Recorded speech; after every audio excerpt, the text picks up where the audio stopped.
Hello बच्चों, let us look at this question. All of the following are known to be components of cell walls except. Now, सबसे पहले cell wall क्या होता है? तो आपको पता है that cell membrane is a boundary, right? Cell membrane यानी plasma membrane एक boundary है. इस बाउंड्री के बाहर हर एक सेल के पास एक सेल मेम्ब्रेन या प्लाज्मा मेम्ब्रेन है. इस बाउंड्री के बाहर there is a cell wall. जहां सेल मेम्ब्रेन इज थोड़ा सा सॉफ्ट, इट इज फ्लूइड ताकि चीजों का आदान प्रदान आराम से हो सके.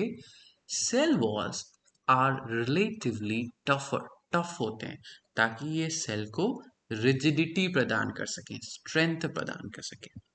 नाउ हमें कम से कम 3 सेल वॉल्स और उसके कंस्टिट्यूएंट्स का पता होना चाहिए.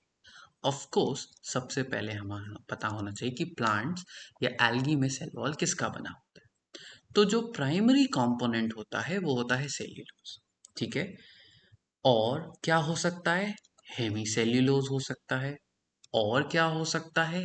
लिग्निन हो सकता है. ये सभी चीजें प्लांट सेल वॉल्स को टफ बनाती हैं. फिर हमें पता होना चाहिए बैक्टीरिया में ये सेल वॉल किसका बना होता है. नाउ बैक्टीरिया में ये सेल वॉल पेप्टाइडोग्लाइकान का बना होता है.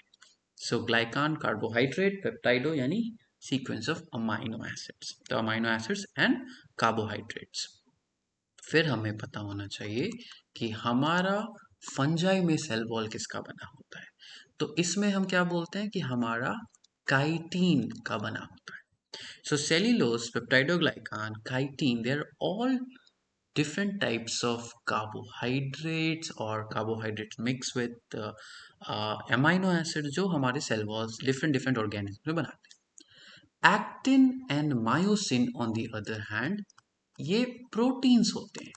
ज़्यादातर ये सेल की मूवमेंट वाली एक्टिविटीज में या साइटोस्केलेटन में होते हैं.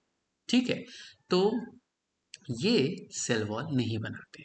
तो आपका फाइनल आंसर है ए.